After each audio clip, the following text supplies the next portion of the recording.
This is the gear shift mechanism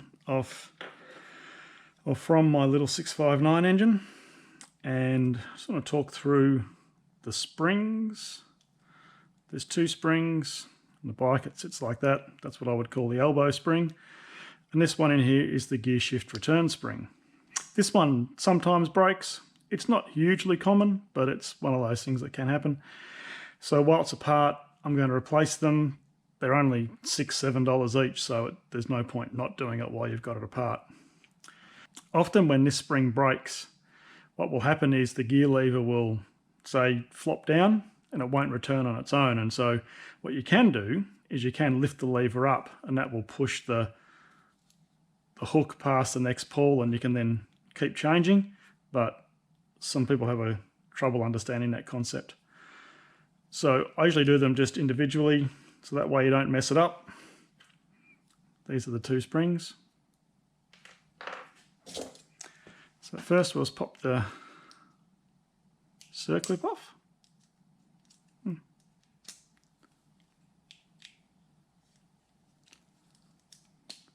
Just don't want it flying off on me. And there's a little washer on top there as well. And then that arm just comes out. So if we get our new spring, position it like the old one, and then just back together, it's pretty straightforward.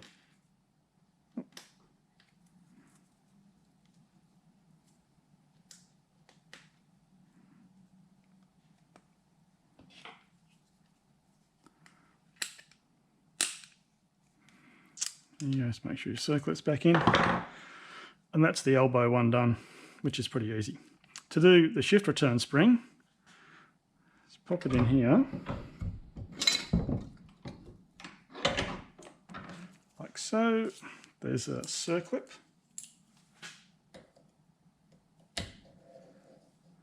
Just here. So circlip out. There's a washer under the circlip, but usually you can lift this off in one piece and the spring will stay where it is.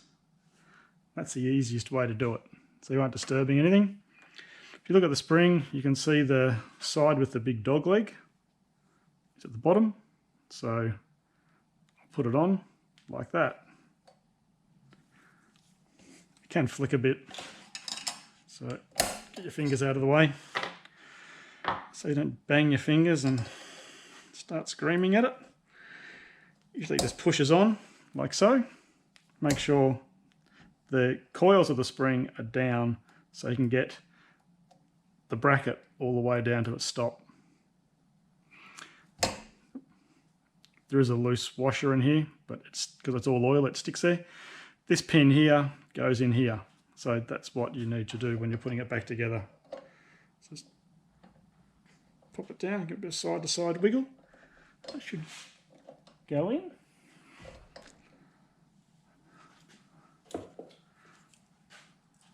Circlip.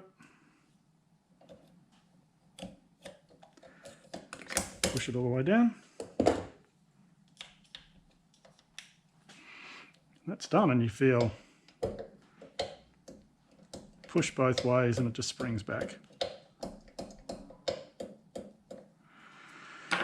And there we go.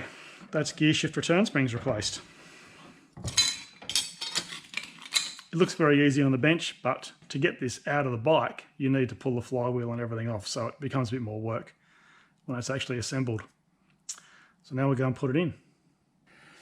Fitting the gear shift mechanism, this bit, into the side of the cases, you need basically everything out. So the flywheel needs to be out so you can access this to pull it out. I'll just put a bit of oil in the 2 threads and also some oil on here. And drop it in and get the hook over the pins. These are the pins that the pawl hooks on and pulls. Now this being a 2013, for attaching the mechanism has this plate and these two screws, and they were part of an update that you could buy as a kit for like 1098s and 1198s. I don't actually know when it became fitment, but again, it's one of those things that was solving a problem that just didn't exist. I'm not sure why they did this. Some people will ask, you know, what's the update kit? Like it's something special. It's a plate and a couple of higher spec bolts, and the torque spec has gone up. I'll have to have a look. It was, you know, 25 and 10 for 8 and 6 mil bolts, and now it's 15 and 35 or something like that. I don't know. I'll have to go and have a look. But I really don't see what the need for was here at all, but it's just what they did. So if you really want to buy the update kit, you can. I think it's about twice the price of buying the parts individually. So I'll just run these screws in until they're almost tight. Just leave them loose. We can't see the adjustment slots anymore, but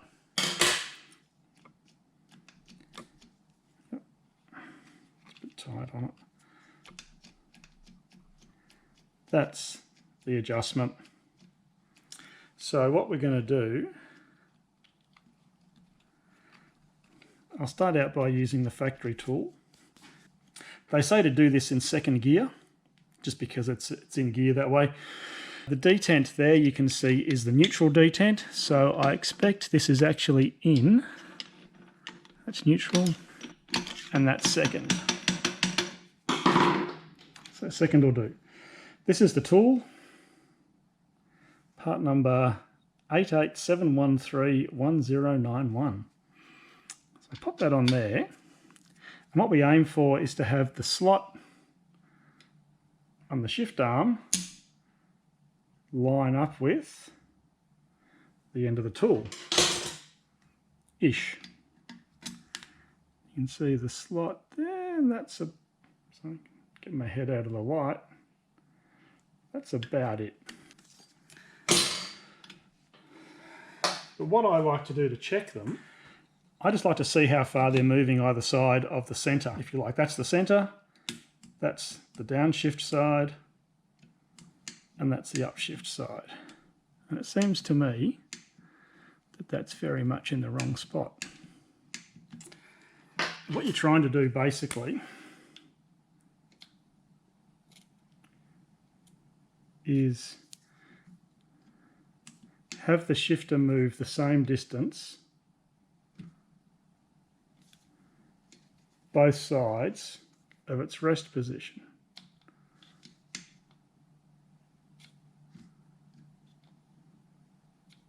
Obviously, that's not the same distance.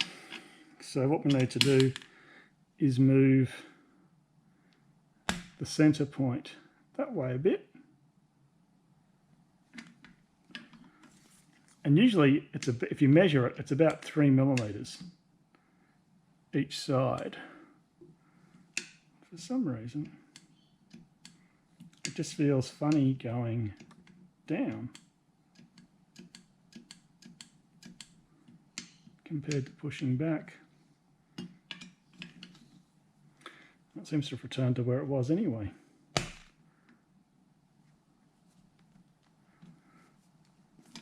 Maybe with the plate you need to tighten it down more to stop it moving.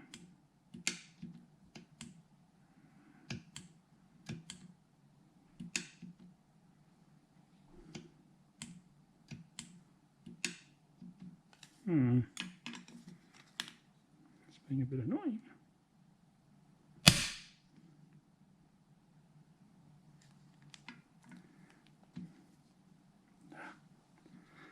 I think I'm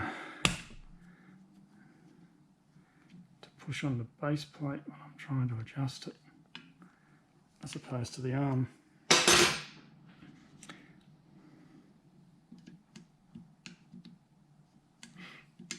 Now it feels funny going that way, but downshift is fine. So we're sort of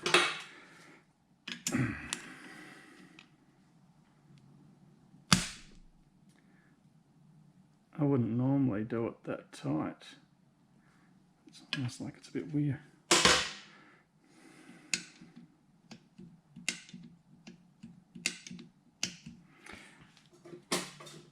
Sometimes I get a steel rule in there. I'll put a line here somewhere.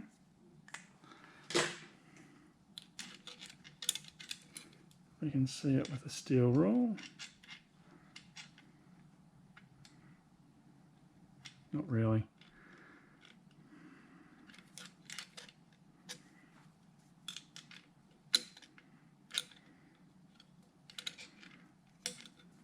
Put the steel rule hard in there. Where I'm standing from, that 69.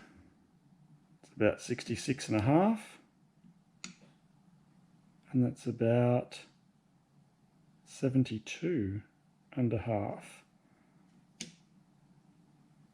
So it's sort of 2.5 one way and 3.5 the other. So if it's moving further that way, we need to move the center position further that way.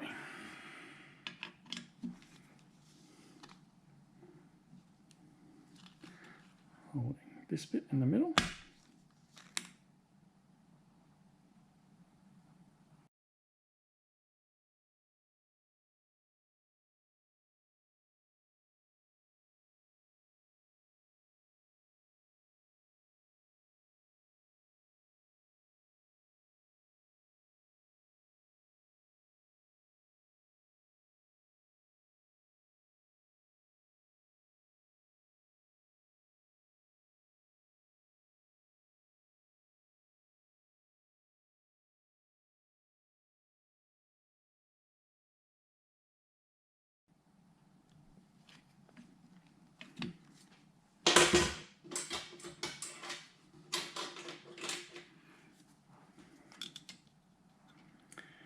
Okay, so now we're about 70,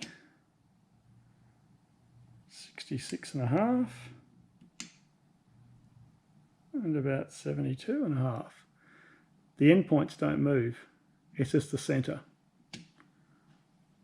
So we're going about 3.5 that way,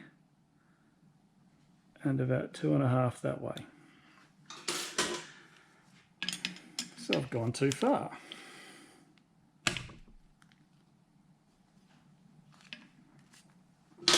Often tightening this up too tight means you have to undo it that little bit more than you expect, and even that can be enough of a pain. So that's about 69 and a half, 66, 72.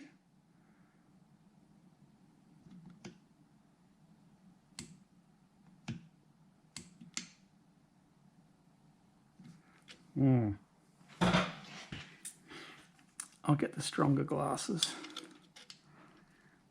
This is annoying me.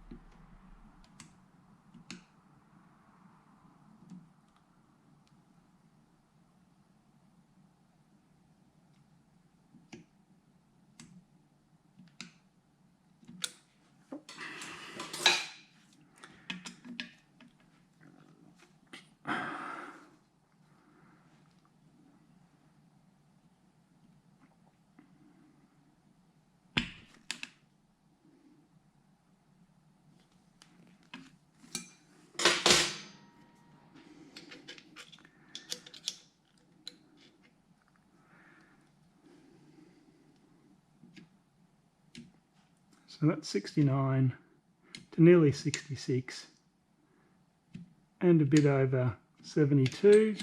Oops. Oh, too far. So 69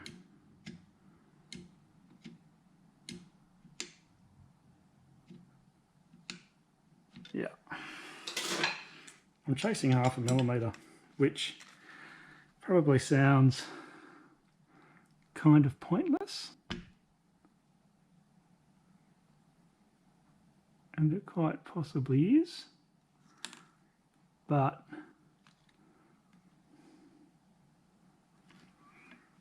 sometimes it's easy to get carried away doing this sort of rubbish in pursuit of what you think is right.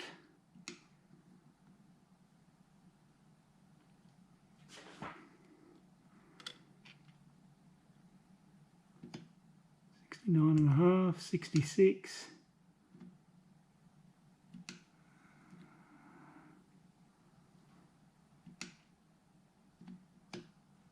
Now we're sort of the other way.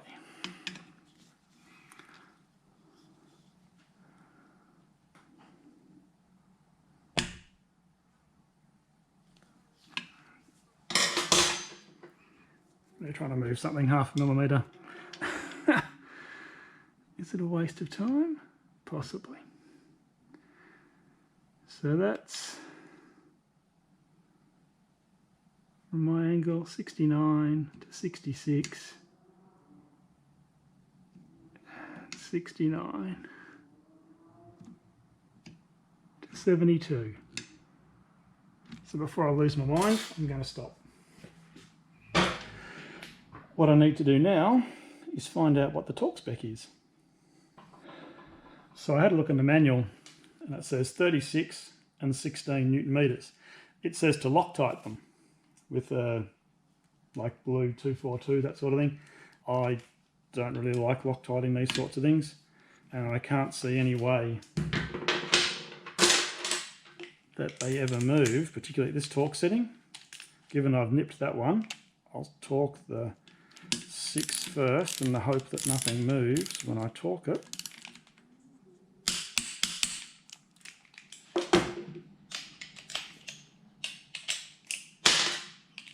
There's nothing worse than torquing it all down and having to loosen it all off and readjust it. It's just infuriating.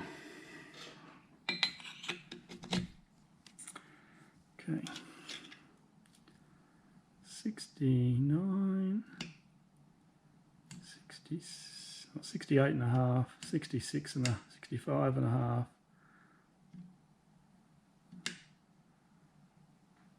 71.5.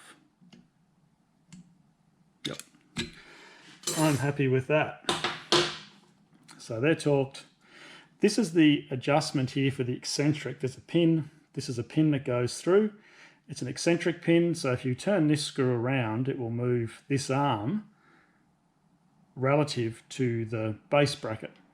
I never touch them because if they come loose, they're a nightmare to tighten up, particularly in the bike. And it's just one of those, if you don't touch it, it's not going to come loose and nothing's going to go wrong things. So I really would not adjust that. I adjust them here. I don't ever adjust them here. The next thing I usually do at this point is just put the gear detent in. And all this does is this ball runs onto the shift drum, the spring, pushing it in, and it's for neutral. The detents for all the other gears are on this side. So we'll just, oops, bit of oil on the thread, oil on the gear maybe. Let the ball take some oil down with it. Just push this in.